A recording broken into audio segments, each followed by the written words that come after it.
P T I نے chief justice کے سامنے شکایات کی پٹاری کھول دی۔ تحریک انصاف کے 7 رکنی وفد کی چیف جسٹس یحییٰ آفریدی سے بیٹھک۔ اعلامیے کے مطابق عمر ایوب نے جیل میں قید بانی کو درپیش مشکلات کو اجاگر کیا۔ پی ٹی آئی کارکنوں کی مشکلات کا بھی ذکر کیا گیا۔ جیل حکام عدالتی احکامات پر عمل درآمد نہیں کرتے، پارٹی قیادت کے وکلاء کو ہراساں کیا جاتا ہے۔ وفد نے بتایا پارٹی رہنماؤں کے مقدمات ایک ساتھ مختلف جگہوں پر لگائے جاتے ہیں، وکلاء کو ہراساں کیا جا رہا ہے، جلسے جلوسوں پر قدغن لگائی جا رہی ہے۔ سپریم کورٹ اعلامیے کے مطابق چیف جسٹس نے وزیر اعظم سے بھی اصلاحاتی ایجنڈے پر بات کی۔ وزیر اعظم نے اصلاحات میں مکمل تعاون کی یقین دہانی کرائی۔ اپوزیشن وفد کی جانب سے اعتراف کیا گیا کہ عدالتی اصلاحات ناگزیر ہیں۔ اپوزیشن وفد کی چیف جسٹس آف پاکستان سے ملاقات 2 گھنٹے جاری رہی۔ علی ظفر نے لا اینڈ جسٹس کمیشن کی جانب سے دیے گئے پروپوزل پر جواب کے لیے وقت مانگا۔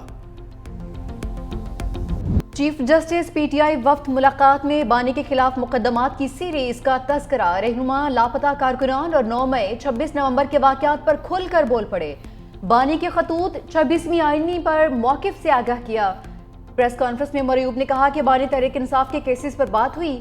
بتایا بانی اور بشرا بی بی کے مقدمات کی تاریخ تبدیل کر دی جاتی ہے، عدالتوں کی اجازت کے باوجود ملاقات نہیں کروائی جاتی۔ پنجاب میں ہمارے خلاف پولیس کو استعمال کیا جا رہا ہے۔ سینیٹرز اور ارکان اسمبلی پروڈکشن آرڈر کا معاملہ رکھا، وکلاء کو ڈرانے اور فیک ایف آئی آرز کی تفصیلات بھی بتائیں۔ بیرسٹر گوہر نے کہا چیف جسٹس کو فراہم کردہ ڈوزیر پر بھی گفتگو ہوئی۔ بتایا کہ ہمارے کیسز نہیں لگ رہے، ہمارے ارکان اسمبلی کو زبردستی اٹھایا گیا، آپ کی عدالت کے حکم کو کوئی حکم نہیں سمجھتا۔ چیف جسٹس نے جوڈیشل کمیشن سمیت قانونی نکات پر تجاویز مانگ لی۔ چیف جسٹس نے مسائل حل کرنے کی یقین دہانی بھی کروا دی۔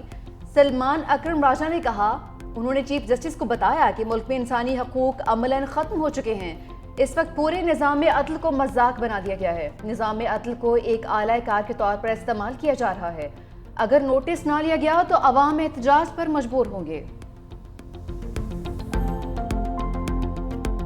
بانی تحریک انصاف کے لیے قانونی محاذ پر خدشات کے بادل۔ سپریم کورٹ میں 9 مئی کیسز میں ضمانت قبل از گرفتاری بحال کرنے کے خلاف اپیل سماعت کے لیے مقرر۔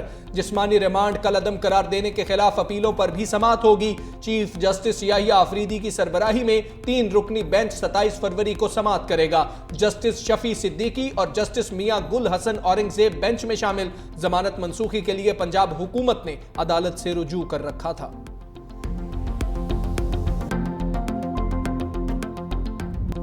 وزیر دفاع خواجہ آصف کی اڈیالہ کے مکین پر لفظی شیلنگ، کہا کہ بانی پی ٹی آئی فوج کو اپنی جماعت کا ذیلی ادارہ بنانا چاہتے ہیں۔ جیل سے خطوط لکھ کر بانی ترلے اور منتیں کر رہے ہیں۔ 9 مئی اور 26 نومبر کے واقعات مذموم مقاصد کے لیے کیے گئے، کوئی سازش پاکستان کو نقصان نہیں پہنچا سکتی۔ اپنے دور اقتدار میں آرمی چیف کو قوم کا باپ قرار دیا، وہ فیض حمید کو آرمی چیف بنانا چاہتے تھے۔ قومی محاذ پر کامیابیوں سے پی ٹی آئی کی پریشانی بڑھ رہی ہے۔ خواجہ آصف نے آرمی چیف کے دورہ برطانیہ پر تحریک انصاف کا پروپیگنڈا مسترد کر دیا۔ بیرسٹر عقیل ملک نے پی ٹی آئی رہنماؤں کی پریس کانفرنس مضحکہ خیز قرار دی، کہا کہ یہ ماورائے آئین و قانون ریلیف چاہتے ہیں، پی ٹی آئی کو آئین و قانون سے ہٹ کر کوئی ریلیف نہیں مل سکتا۔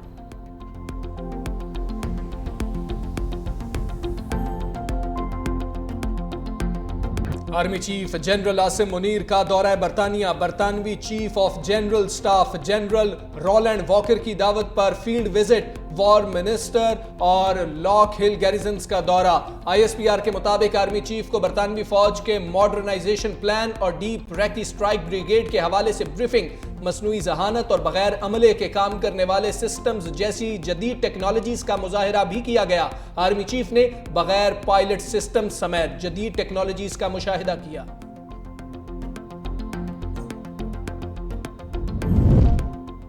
پاکستان پر واشنگٹن کا کوئی دباؤ قبول ہے نہ قبول کریں گے۔ وزیر خارجہ اسحاق ڈار کا 2 ٹوک پیغام، کہا کہ پاکستان اور امریکہ کے درمیان اچھے تعلقات ہیں۔ دورے کے دوران ٹرمپ انتظامیہ کے حکام سے کوئی سرکاری رابطہ نہیں ہوا۔ پاکستان نے بارہا عبوری افغان حکومت پر زور دیا کہ وہ دہشت گرد تنظیموں کو لگام دے، اپنی سرزمین کو پاکستان کے خلاف حملوں کے لیے استعمال نہ ہونے دے۔ اسحاق ڈار نے قلعدم ٹی ٹی پی کے دوبارہ ابھرنے کا ذمہ دار پی ٹی آئی حکومت کو قرار دیا۔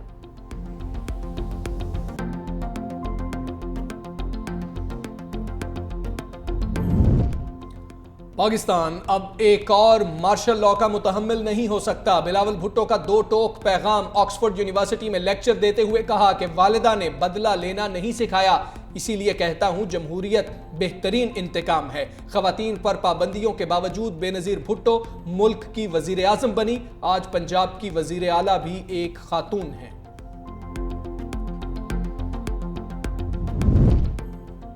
تحریک انصاف کا معطل ارکان کی بحالی کا مشن۔ سینٹ اجلاس میں پی ٹی آئی رہنماؤں نے آواز اٹھا دی۔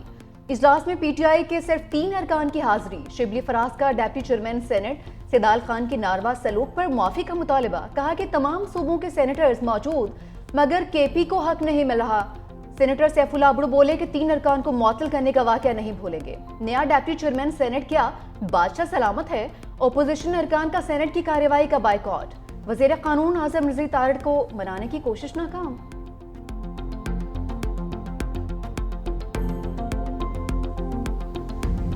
دبئی کا میدان روایتی حریفوں میں ٹکر کا ٹاکرا ہوگا۔ پاکستان اور بھارت کے درمیان میچ اتوار کو کھیلا جائے گا۔ بڑے میچ سے پہلے ہی پاکستانی ٹیم اگر مگر کا شکار، ٹورنامنٹ میں ان رہنے کے لیے پاکستان کو بھارت کے خلاف میچ بڑے مارجن سے جیتنا ہوگا۔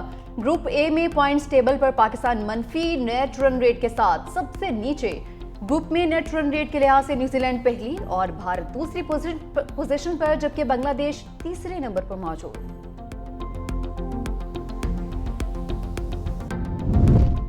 انجرڈ فخر زمان کی آنکھوں سے آنسو چھلک پڑے۔ پاکستان کو چیمپئنز ٹرافی کا پہلا میچ نہ جتوانے پر ڈریسنگ روم میں پھوٹ پھوٹ کر رو پڑے۔ نیوزی لینڈ کے خلاف میچ میں پاکستانی ٹیم کی ڈریسنگ روم کی ویڈیو سامنے آ گئی۔ ویڈیو میں شاہین آفریدی اور دیگر کھلاڑیوں کو فخر زمان کا حوصلہ بڑھاتے دیکھا جا سکتا ہے۔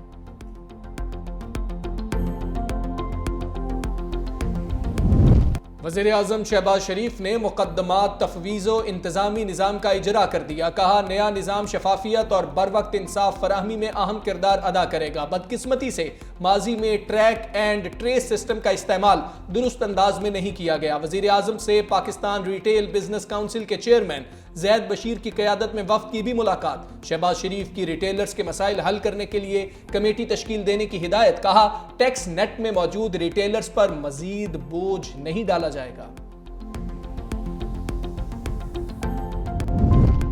تحریک انصاف اور نون لیگ میں لفظی جھڑپ۔ مشیر اطلاعات خیبر پختونخوا بیرسٹر سیف نے کہا کہ بانی سے ملاقات پر پابندی دباؤ ڈال کر ڈیل کے لیے مجبور کرنا ہے۔ جعلی حکومت ذہن نشین کر لے، نواز شریف کی طرح ڈیل نہیں کریں گے۔ قید ایک شخص نے جعلی حکومت کی نیندیں حرام کر رکھی ہیں۔ ملاقاتوں پر پابندی فوری طور پر ختم کی جائے۔ وزیر اطلاعات اسما بخاری نے بانی سے ملاقاتوں پر پابندی کا دعویٰ مسترد کر دیا۔ کہا یہ جیل کو تفریحی پارک سمجھتے ہیں، جب دل چاہے جس کا دل چاہے منہ اٹھا کر جیل پہنچ جاتا ہے۔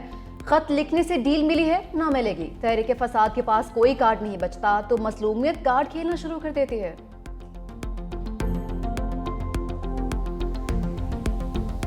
شاہد خاقان عباسی کا شہباز سرکار کو فارم 47 کا طعنہ۔ کہا آج عوام کی نمائندہ حکومت نہیں، فارم 47 کی حکومتیں ہیں۔ جہاں الیکشن چوری ہو وہاں معیشت نہیں چل سکتی۔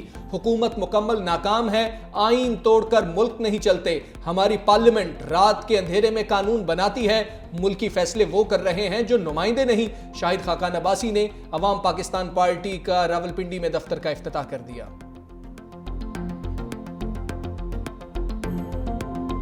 اسلام آباد ہائی کورٹ میں خط لکھنے والے 5 ججز کو بڑی حمایت مل گئی۔ اسلام آباد بار کا سینیئرٹی کے حوالے سے دائر درخواست پر غیر مشروط حمایت کا اعلان۔ موقف اپنایا کہ جسٹس سردار سرفراز ڈوگر، جسٹس خادم حسین سومرو اور جسٹس محمد آصف کا تبادلہ آئین کے آرٹیکل 200 کی واضح خلاف ورزی ہے۔ اسلام آباد ہائی کورٹ بار کی عدالتی امور میں انتظامیہ کی مداخلت کی سخت مذمت۔ Justice Mohsin Akhtar Kayani, justice Tariq Mahmood Jahangiri, justice Babar ستار، جسٹس سردار اعجاز اسحاق خان اور جسٹس سمن رفعت امتیاز نے سپریم کورٹ میں آئینی درخواست دائر کی تھی۔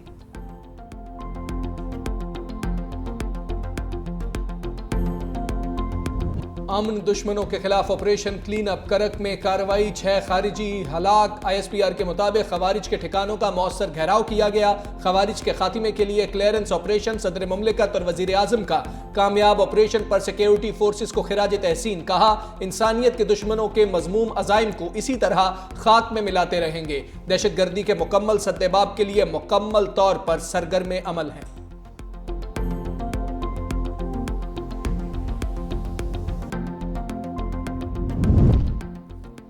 رمضان المبارک قریب آتے ہی مہنگائی کی انگڑائی، ایک ہفتے میں 11 اشیاء ضروریہ کی قیمتیں بڑھ گئی۔ سالانہ بنیادوں پر مجموعی شرح 1.21% ریکارڈ۔ ادارہ شماریات کی ہفتہ وار بنیادوں پر رپورٹ جاری۔ انڈے فی درجن 20 روپے تک مہنگے ہو گئے۔ زندہ مرغی بھی فی کلو 20 روپے سے زائد مہنگی۔ لہسن کی قیمت میں فی کلو 8 روپے، چینی کی قیمت میں 1 روپے فی کلو اضافہ۔ ایک ہفتے کے دوران 16 اشیاء کی قیمتوں میں کمی، جبکہ 24 کی قیمتوں میں استحکام رہا۔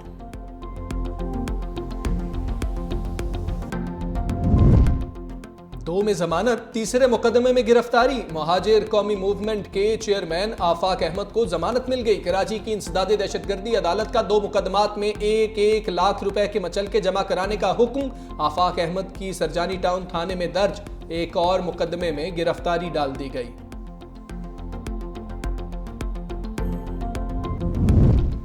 سٹاک مارکیٹ میں سرمایہ کاروں کو خسارہ ہی خسارہ، 100 انڈیکس میں 938 پوائنٹس کی بڑی کمی۔ مارکیٹ 1,12,800 پوائنٹس پر بند۔ 219 کمپنیز کے حصص میں مندی ریکارڈ۔ سرمایہ کاروں کے 70 ارب روپے ڈوب گئے۔ ورلڈ بینک کے ایگزیکٹو ڈائریکٹرز کا 2 دہائیوں بعد دورہ پاکستان۔ کراچی میں وزیر اعلیٰ ہاؤس آمد پر سینئر وزیر سندھ شرجیل میمن، ناصر حسین شاہ، جام خان شورو اور چیف سیکرٹری سندھ نے استقبال کیا۔ ورلڈ بینک کے وفد نے سندھ حکومت کے سیلاب متاثرین کی بحالی کے منصوبے کی تعریف کی۔ سینئر وزیر شرجیل میمن نے ورلڈ بینک کی معاونت کا شکریہ ادا کرتے ہوئے کہا کہ سندھ حکومت نے سیلاب متاثرین کے لیے فوری امداد سے لے کر پائیدار رہائشی حل تک بہترین حکمت عملی اپنائی۔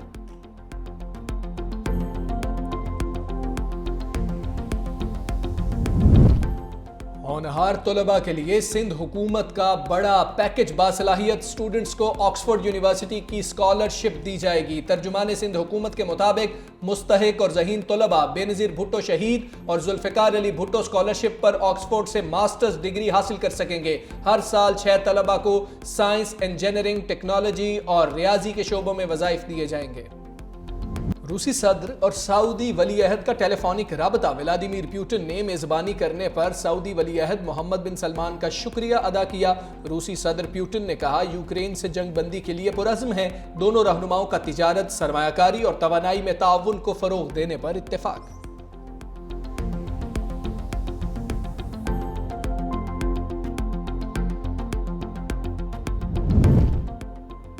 بھارتی نیاد کاش پٹیل امریکی تحقیقاتی ادارے ایف بی آئی کے نئے ڈائریکٹر بن گئے۔ امریکی سینٹ نے نئے ایف بی آئی ڈائریکٹر کی توثیق کر دی۔ 51 سینٹ ارکان نے کاش پٹیل کے حق میں ووٹ دیا، جبکہ 49 نے ان کی مخالفت کی۔